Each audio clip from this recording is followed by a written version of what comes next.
What's up? We're Mickey Darling, and you're watching the Encore 2020 interview. Boom, boom. 2:45 p.m., October 26th, San Antonio, Texas.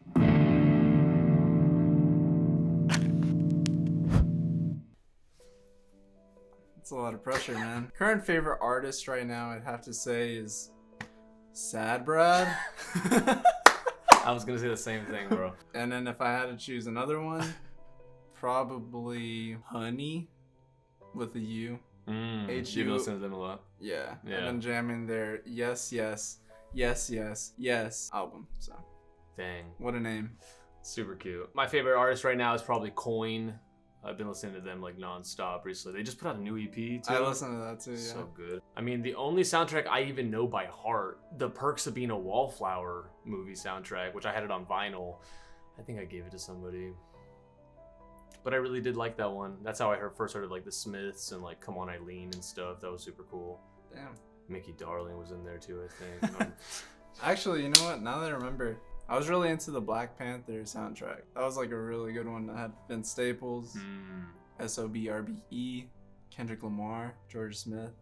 It was a banger. I jammed that a lot. That's like probably the most like listened to soundtrack that I've ever listened to, for sure. Fader? Is that a magazine? Because that's a label. That is a magazine, I'm pretty sure. I know that name. Ian Kirkpatrick. Fuskin, he's been doing all of Dua Lipa's stuff. Killing it, yeah, dude. He does all of her stuff basically. And Jack Antonoff is one of my favorite producers. Austin Medrano Beats is up there. Oh my god. Now Nico Days is one of my favorite producers too. He produces all of Mickey's stuff, all of Fuskin Nico Days. E40, Timbaland, unironically. Oh wow. Pharrell Williams, Kevin Parker, of course. And I guess like in the pop scene, both Jack Antonoff and Phineas I enjoy. Phineas is up there too, yeah. Benny Blanco would probably be one of mine too, yeah. I'd have to say Dave Friedman. That's what's the guy's name that does all those like an interesting conversation with? The guy that does it with like Brockhampton and stuff, like Kevin Abstract. Rick Rubin? I'll just say Rick Rubin. Rick Rubin's sick too, though. Just because I only know him. I don't even know if he's a mixer. I don't really know a lot of mix engineers, so maybe next year I might. Yeah, Who knows? Honestly, you know what I've been jamming? I've been jamming Chinese New Year. Really? Yeah. Wow. That's a great song. Yeah. Let the movie. So good. My current favorite song is probably have you listened to that Justin new Justin Bieber song? Lonely? Nah, I haven't yet. Bro, I've been constantly listening to that new Justin Bieber Benny Blanco song Lonely. And I've been listening to a song by Coin called You Are the Traffic that just came out. Good Things Fall Apart by Elenium and John Bellion. I honestly think Ross asked him in the thing and he said it's Bellion or like Bellion or something like that. Yeah, it's not like Bellion, like how you would normally say it, I think. But maybe I'm wrong. I don't know. It's French, I think. There's a Billie Eilish song that I do wish I wrote, but I don't remember what it's called. It's like I think it's called like Everything I Go or like Before I Go or something like that. It's like like that. It's like one of her singles or something. It's that song, whatever that song is. I wish I wrote that song. When I hear that hook, I'm like, oh my god.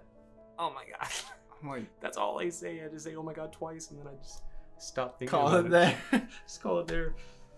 I mean, if I had to choose one, oh my god, I'm blanking on the name. All Star by Smash Mouth. Killer's Mr. Brightside or something. Oh yeah, that a song like hit, that, like a timeless song. Feel No Ways by Drake. Wish I wrote that song. Marvin's Room. Feels. Bro, Fuskin Jungle by Drake also.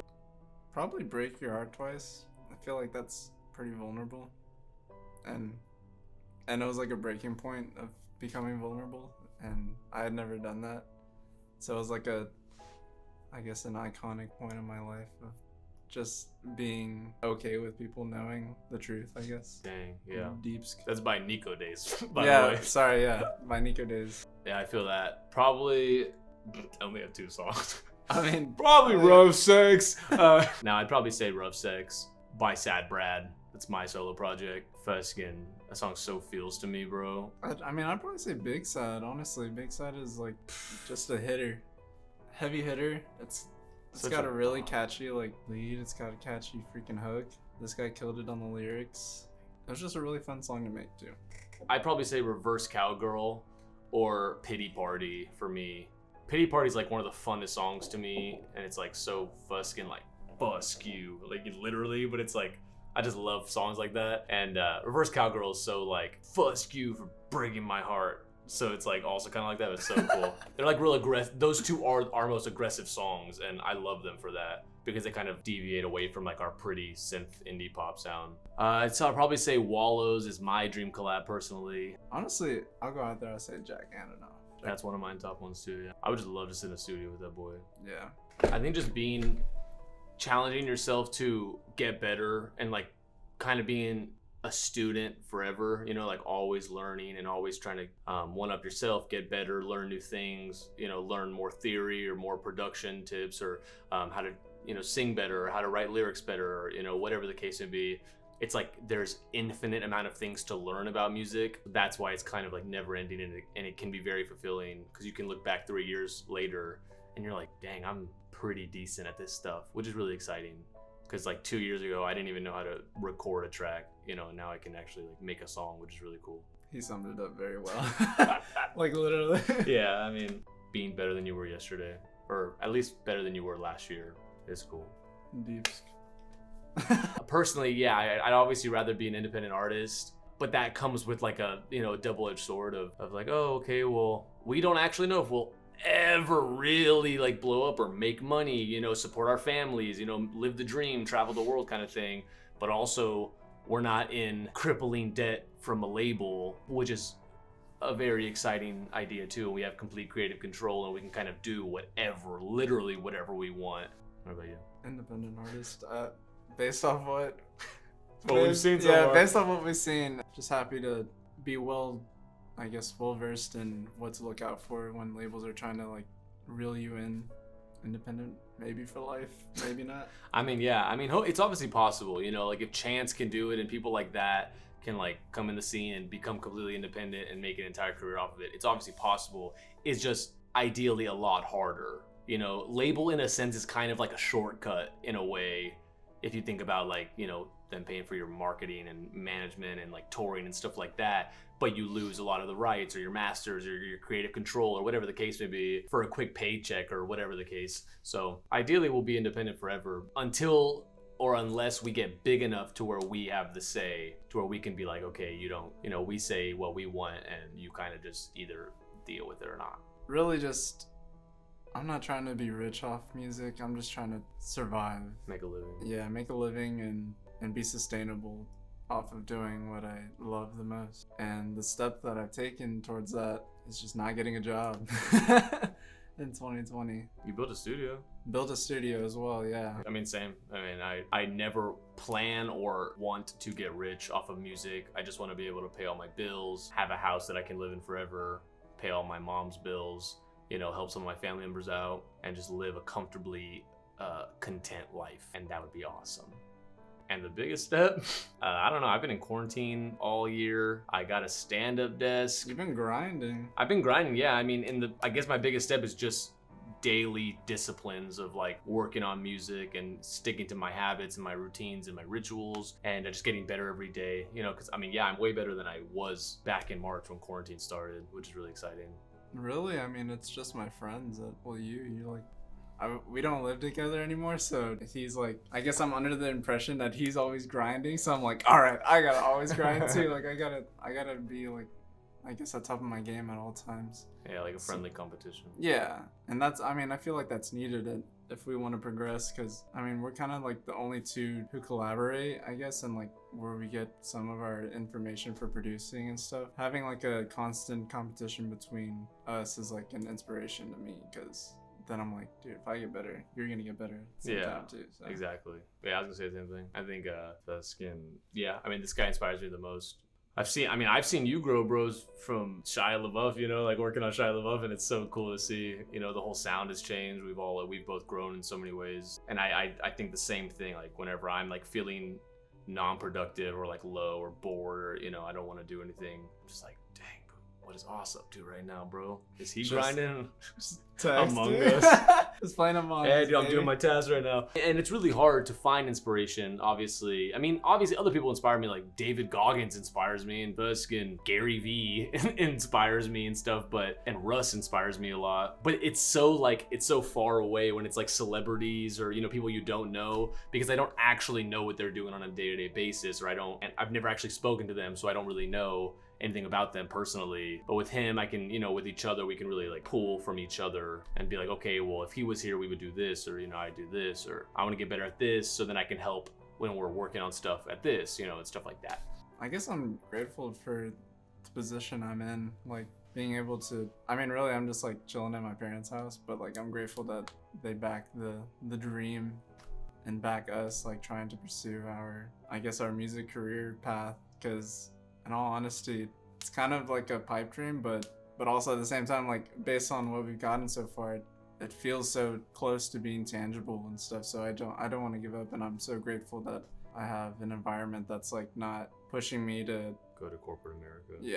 Yeah, I'm just grateful that I can do what I want when I want every day, and music allows us to do that. It gives us enough money to survive, and that's amazing. Like I remember thinking 2 years ago, or maybe 3 years ago, about sort of like not like manifesting, but just sort of dreaming about being here. Exactly where we are, being like, dude, that'd be so sick, right, bro? Get some streams, get some money, make some merch, people buy it. Like, I could have never imagined, even like right now, like we're not massive or anything, but from the support and all the feedback we've gotten from everybody, and people supporting us monetarily and just streaming our stuff and just telling their friends and stuff like that, has been completely game changing. And I'm just grateful for that, because obviously without people and the fans talking about us and buying the merch and streaming the songs, I'd be working as a server in some restaurant right now, guaranteed, without a doubt. And he'd be coding up some fucking Google project that's way ahead of our times. So it's super cool. so thank you. Thank you. I mean, obviously, like, happiness is it's a very broad thing, but it also can be like, sort of condensed into certain things like family, health, finances, spirituality, or whatever, and like just fulfillment, like your career, basically. Happiness to me is sort of like trying to balance all of those scales. So, like taking care of myself, like I run every other day. I do push-ups and sit-ups and curls, like dumbbell curls every single day. I don't skip a day. So like that's one of those boxes like checked off. Like I have health checked off. I eat a smoothie every single morning. I haven't eaten meat for like 2 months. Like those like little things, but it's like every day, daily tiny disciplines that sort of compound and they build up. And just sort of like working on music, that fulfills me in the career section, hanging out with a friend or a girlfriend or a boyfriend or my mother, or like any friends or anything like that sort of fulfills me in like my relationships. And I'm not saying that I am happy, but I'm saying working on those every day make me fulfilled and like happy. I feel that, yeah. Just the pursuit of happiness. Dang. Chill. Yeah, I mean, that's like everybody. Yeah, I mean, that's like humans. If we have those, like basically those 5 tiers, and as long as you take care of those, you'll find happiness at some point. And if not, the journey will be the happiness. Mic drop. It's like finding that balance of comfort and spontaneousness, even though it's really hard to achieve, but I feel like, I guess, summed up. Yeah, I think the same thing. Oh, yeah, I honestly don't even know. Think about that. I hardly ever think of like what is love, Have I ever felt it? Maybe. Do I feel it right now? Maybe. I don't know. It's kind of one of those, like, I think it's a thing that you might, obviously some people are like, I'm in love. Cool. You get married, you have some kids, cool. But I'm such like a nostalgic person personally. So to me, it's like I can only really feel it once it's gone. Like once I actually don't have something anymore, it's like that's when I appreciate it, which is obviously a flaw of mine. I'm not proud of that. But it's just hard to appreciate what you have while you have it. I feel like that's happened even like in our own experiences of like when we're making the EP, we're like dreading it, but after we're like, damn, that was like so fun. And yeah, exactly. Yeah, it's like everything. Like when you're in the moment of like the pursuit of happiness, you think like you're about to achieve happiness at the end of it, and then when you look back, you're like, that was the happiness in a way. So it's like really weird. Like that is that sort of like love. Like I loved working on We'll Always Have Summer EP, but in the moment, every day. I was like, dude, we had to work on the EP again today. And it was like 2 months of just like brutal grinding on it. But now I look back on it, that's some of our favorite memories of all time. Just like sitting in a room together 2 months straight, every day, 8 hours a day, writing lyrics, recording vocals, recording instruments, talking about structures, like doing creative direction. Like that was the coolest part. But of course, you don't notice until you're by yourself 2 months later in your room. And you're like, dang, I wish I had that right now. You know, that was love. My best advice, get the fusk off of social media. Do something productive with your time, whether that be learn an instrument, work out, go hang out with a friend, like have a real human interaction, fusk and, I don't know, fall in love, try to find love, try to find, you know, be on that pursuit of happiness. Something that's real, read a book. Like you see this, like these are fuskin'. I've read like 40 books this year so far in 2020.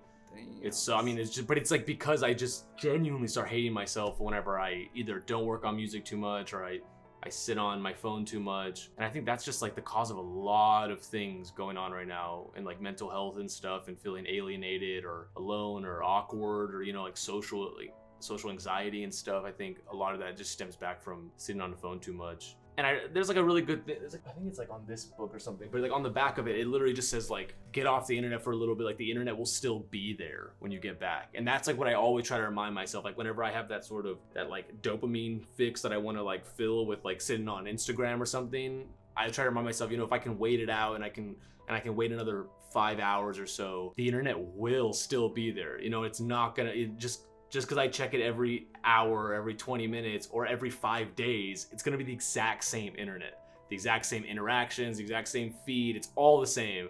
But yet you're like fusking on heroin, like a rat on heroin that doesn't want to eat. It's really weird. I think about this stuff a lot, but that's my best advice. And also just be yourself. I mean, it's a good advice too, you know, but my best advice in general would be get off of social media and like just go buy a $30 guitar off of Craigslist that doesn't even work, buy some $5 strings from Guitar Center, and just sit there in your room for 2 years, and in 2 years you'll be John Mayer. You know, like you'll literally be insane. Like people can't fathom the idea of how much you can learn and get done if you actually like use your time wisely, didn't just sit on your phone all the time. And then you're also underestimate how much time you sit on your phone, because it's just like, you get on for 30 minutes and then you get off for an hour and then you get on for 30 minutes, but then those 30 minutes add up. And then, you know, dude, if you imagine, like, put it in perspective the best way I could, if you played guitar for 10 minutes a day, that's 60 plus hours a year, right? Imagine we check our phones for hours a day, bro. We're spending hundreds and hundreds of hours every single year, and that could just all be like poured back into, you know, a craft or a hobby or some sort of passion. But I still have issues with this too. I'm not perfect. I still sit on my phone too. I just bought myself a lockbox, like with a timer on top that you can put up to 10 days and it just locks for that amount of time, because I don't have all the self-control in the world either. I'm just human. More humanitarian policies within the United States and stuff. And really, I've been trying to like help my family too. Get my family members and friends like educated on social stuff or social issues, social injustices, you know, trying to actually educate them on the matters and not eating up like, I guess, the super reactionary stuff that comes off of like Fox that makes Black Lives Matter seem like they're, you know, not really trying to change, but they're just out there to cause anarchy, but that's not the case. So I guess Black Lives Matters, and then a bunch of authors, Michael Parenti, Noam Chomsky, Naomi Klein. Yeah, just really educating myself politically, because I was like dormant for so long, and I felt after that moment I'm like, you know, I can't really be quiet about it. It's really starting at the roots and taking direct action is what I'm starting to lean towards, aside from voting. But you should vote too. Voting is good too. That's kind of all over the place because I'm still like really learning about it, so I'm like not really able to articulate exactly what I want to say. But more generally, I've been reading just a bunch of political books that are more lefty and stuff. I'd probably say like with the world, Corona put a bunch of people into poverty. It killed people. It displaced a bunch of, I guess, people that were comfortable in their lives out of jobs. I mean, personally, it just like affected us with shows and I guess that branch of income and stuff. You know, Corona is just like a big deal. It's gonna go down in history. I don't know as what, like I'd say failure, but yeah, Corona. It's just like, it's been so weird. Like this year has been, we just been in our houses the whole year. Like when you think about it. Yeah, like the majority of the year we're just inside our houses, and it's like, it's odd that it's already October. Like, but we're just trying to get through it, just like everyone. One day at a time. Losing the shows, the live shows, was a big shift for us, because we finally got to a point where we were able to go play live shows and have people come and you know, make an extra income from that, which we had never had before. And because live shows got canceled, that was definitely a shift. We were like, okay, well, now we kind of have to find out how else that we can survive financially without the tour money and stuff like that. Yeah, I'd say that, and then also just like staying on myself discipline wise, because I've been like going off track where I would be on my phone for like prolonged periods of time. And I guess we have the difference in our routines, because like now it's so easy to get caught up in a routine every day. So I'm like stuck on my phone. If I start using it for an hour one day, then the next day I'll just like do it again. I think for me personally, probably that it's okay to slow down sometimes, you know, and not feel so pressured. You know, like that was a big conversation right whenever quarantine started, which was like, why do we all feel like we always have to be so productive constantly? And obviously I'm an advocate for productivity, you know, like whether that's just like learning an instrument or, you know, working out, you know, taking care of yourself, your mental health, your physical health, whatever the case may be. But also I definitely took a step back and realized that it was okay, you know, as long as I found that balance. Like I would work all day, and then like this is way back in quarantine started. I don't do this anymore, but for like the first month of quarantine, I would like work all day, and then around 7 or 8 p.m. I would just watch a movie like that I'd never seen before. So every single day I would just like be watching a new movie that I've always wanted to see but I had never seen, and that was kind of my way of balancing out working and play. But yeah, I think 2020 definitely taught me to go easy on myself, for sure. I like that answer, because, you know, at a time I felt stressed all the time because I felt like I wasn't being as productive as I possibly could be. But then I just realized, like, I'm a human, you know? I can't be a freaking working machine 8 hours a day straight. Like, I don't know. So I agree with you. Yeah, I feel it. I'd probably say like the whole process of like building that studio was like really fun. Like I got to really bond with like my family, my brothers and my dad and my mom. Like it's been a while since like I've bonded with them for such a long time over like a project, and really building the studio was like me moving back in with them and stuff, and it was just cool. I would really appreciate that time, so I'd probably say that. Yeah. Honestly, weirdly enough, the best thing that did happen to me during 2020 was quarantine. It definitely, like how I said, it kind of made me take a step back and reevaluate everything. And because the days became so fuskin' long, I like had to, you know, fill them in with something. So I really started, that's like, because of quarantine, that's when I started like a doodle journal where I doodle every day. And then I started running every other day, and I started doing push-ups and sit-ups every single day. And I started reading every single day, you know, and I started like working on music every day. But because I just had so much time, and there was so much pressure, but there was also no pressure at all, because we couldn't really, you know, we couldn't really do anything either way. So I really took a step back and like worked on myself and made sure I built these healthy disciplines. So now it's cool. I mean, months later, you know, I'm still running, still doing push-ups, still doodling, like still reading, still working on music. So it's really cool that I got to do that, because before quarantine, I fell off of running. I was fucking out of shape. It was all brutal. I would never even have thought of doodling before quarantine. I didn't even think I was ever gonna draw anything in my life. So yeah, that was the coolest thing.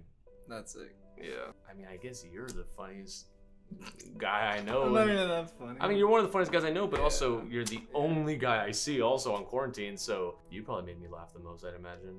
And like when we text and stuff and we're just like goofy, that stuff cracks me up. And my beats make me laugh sometimes. Make like a goofy demo, and then it's like just hilarious because it's so bad. But I'll send it to him, and I'll be like, dude, just made this new Mickey song, and it'll just be like this. So goofy. Dang. I need to laugh more. We're all like laughing this whole interview. Exactly. It's like when we're together like this, usually we're just kind of like joking, cracking jokes and stuff, and always laughing. So that's the only time I really laugh, and with Juliet and stuff. But Feel that. killed it, brother. Thank you for watching. We'll see you again next year. Like Nardwar. Yeah.